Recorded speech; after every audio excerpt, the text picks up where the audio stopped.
Delivery के बाद जो गोंद के लड्डू बनाए जाते हैं वो किस तरह बनाए जाते हैं, आज मैं उसकी रेसिपी आपके साथ शेयर करने वाली हूँ। Hello, my name is Rajeshwari Yadav और आप देख रहे हैं गो ज्ञानू। आज हम बात करेंगे कि कैसे डिलीवरी के बाद गोंद के लड्डू बनाए जाते हैं या हल्दी के लड्डू बनाए जाते हैं।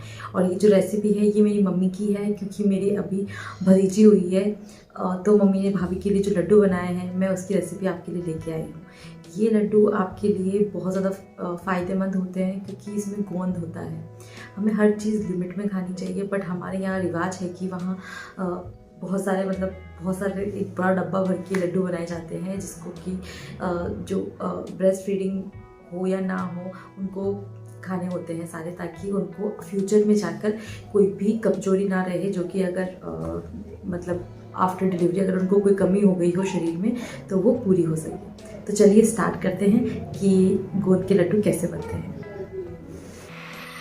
तो सबसे पहले हम गोंद को फ्राई करेंगे। उसके लिए मम्मी ने ये कढ़ाई के अंदर घी ले लिया है। मैं यहाँ आपको एक टिप ज़रूर देना चाहूँगी कि जब भी आप गोंद के लड्डू बनाएं तो जो गोंद है उसे एक बार आप धूप में ज़रूर सुखा लें, ताकि उसमें जो मॉइस्चर है वो निकल जाए। देन आप उसे फ्राई करो। और सेकंड कि जब भी आप गोंद लो तो वो मोटा होगा, वो ज़्यादा अच्छा होगा, उसके लड्डू ज़्यादा अच्छे बनेंगे। तो आप मोटा मोटा गोंद लेकर ही लें। अब मम्मी ने यहाँ 1 किलो गोंद लिया है और उसमें आधा किलो मम्मी आटा डालेगी लड्डू बनाने के लिए। और उसके अंदर काजू बादाम, काली मिर्च, कोकोनट, ये सारी चीज़ें, मतलब ड्राई जो कोकोनट होता है वो, ये सब इसके अंदर जाएगा। साथ ही इसके अंदर बूरा शक्कर डलेगी, गुड़ नहीं डलेगा। इसके अंदर गुड़ के भी लोग बनाते हैं, लेकिन हमारे घर में बेसिकली बूरा शक्कर से ही ये बनाया जाता है। तो मम्मी अभी गोंद फ्राई कर रही है। गोंद को हम तब तक फ्राई करेंगे तब तक कि ये गोल्डन ब्राउन ना हो जाए। और ऐसे करके सारे गोंद को हम धीरे धीरे फ्राई कर लेंगे।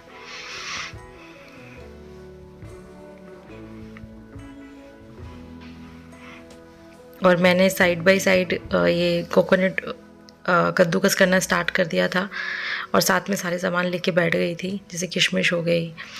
किशमिश को हम लास्ट के अंदर इसी जो घी रहता है उसी में डाल के मतलब उनको तलने की जैसा हो जाएगा, फूल जाएगी पूरी, और देन हम पूरे लड्डुओं के साथ मिक्स कर देंगे। तो अभी ये कोकोनट मम्मी कद्दूकस कर रही है।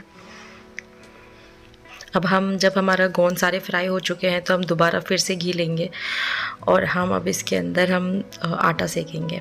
हमें आटे को अच्छे से घी डाल के सेकना है। मम्मी का जो अभी डाला है उसमें घी थोड़ा कम रह गया है, मम्मी थोड़ा और घी डाल के उसे अच्छे से सेकेगी। गोंद के लड्डू बनाना बहुत इजी है।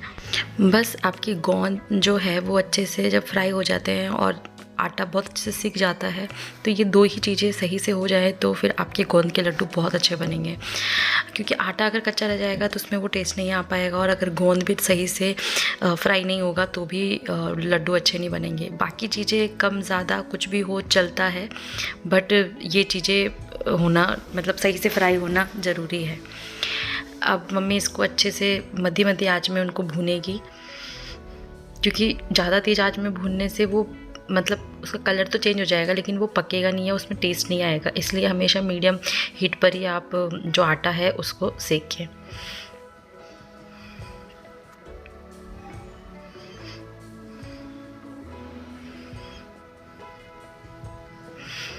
और घी डालने में बिल्कुल कंजूसी ना करें, क्योंकि इसमें घी बहुत ज़्यादा जाता है, तभी माँ को जब उनको फैट खिलाया जाता है। और एक बात और है कि इस टाइम जो भी घी खिलाया जाता है वो थोड़े दिनों में चला भी जाता है, ज़्यादा दिन तक नहीं रहता है।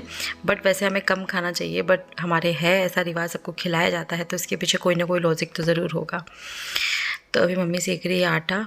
आटा जैसे ही सीखेगा इसमें मम्मी किशमिश डाल देगी इसी के अंदर, तो वो फूल जाएंगे।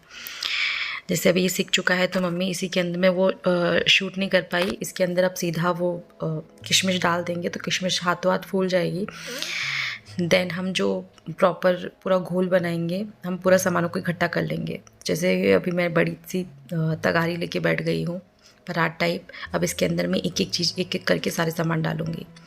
तो सबसे पहले जो मैं डाल रही हूँ वो है काजू और बादाम को मैंने मिक्सी में पीस लिया है। तो पहले इन दोनों को पीस लेंगे। ये आप अपनी इच्छा अनुसार 1-1 किलो, आधा किलो, जैसा भी आपको ठीक लगे वैसा ले सकते हैं। देन हमने जो ड्राई कोकोनट होता है उसको कद्दूकस कर लिया था, अब वो ले लिया है। नेक्स्ट हम इसके बाद में हम इसमें डालेंगे गोंद।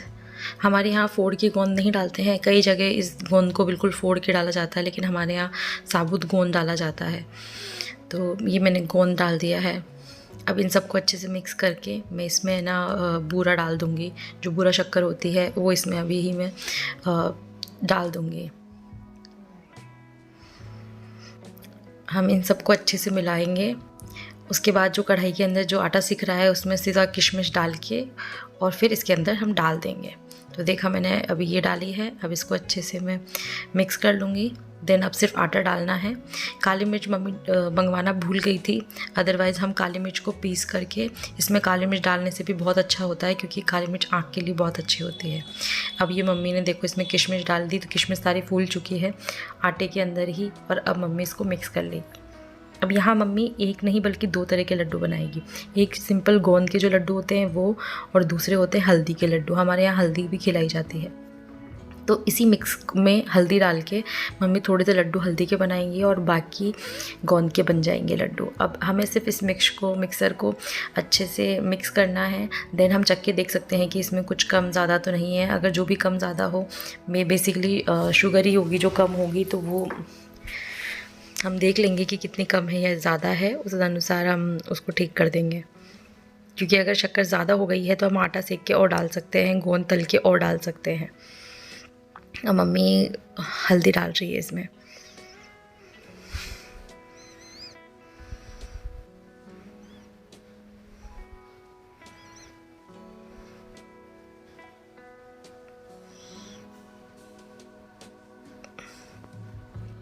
तो अब हमारे पास एक ही मिक्सचर से 2 तरह के लड्डू बनके तैयार हो गए हैं। एक है हल्दी के लड्डू और दूसरा है सिर्फ गोंद के लड्डू। क्योंकि हल्दी के लड्डू में सिर्फ हल्दी अलग से डलती है, बाकी पूरा गोंद होता है। और ये हमारे जब खिलाते हैं तो बिल्कुल मतलब ऐसे बोलते खून साफ़ हो जाता है, इसलिए ये खिलाए जाते हैं। तो ये बन गए हमारे, थोड़े से बनाए जाते हैं क्योंकि हल्दी गर्मी करती है और खून भी साफ़ करती है, इसलिए हल्दी के लड्डू हमारे ज़रूर खिलाए जाते हैं। देन मम्मी उसको भी मिक्स कर लेगी। मम्मी ने वैसे इस मिक्सचर में घी कम डाला है, क्योंकि वैसे भी बहुत ज़्यादा घी हो जाता है। अदरवाइज़ इसमें बहुत और ज़्यादा घी डलता ताकि प्रॉपर लड्डू की तरह वो बन सके। बट हमने मम्मी को बोला था कि कम डाले ताकि भाभी के लिए सही रहे, क्योंकि इतना खाना तो ईजी होता है, बाद में मुश्किल होती है उसको मतलब वेट कम करने में, तो दैट्स वाई। तो ये थी आज की रेसिपी कि गोंद के लड्डू कैसे बनते हैं राजस्थान में। तो आई होप ये रेसिपी आपको अच्छी लगी होगी। और मम्मी ने इसमें काली मिर्च नहीं डाली है, आप प्लीज़ इसमें काली मिर्च भी ऐड करें, जिससे कि आपकी जो आँखें हैं वो बहुत अच्छी हो जाती है और उसका टेस्ट भी बहुत अच्छा आता है, ट्रस्ट में। तो आप इसमें काली मिर्च ज़रूर डालें। और अगर आपको ये वीडियो पसंद आई हो तो ज़रूर से मेरे इस चैनल को सब्सक्राइब करें और वीडियो को लाइक करना बिल्कुल ना भूलें। Thank you.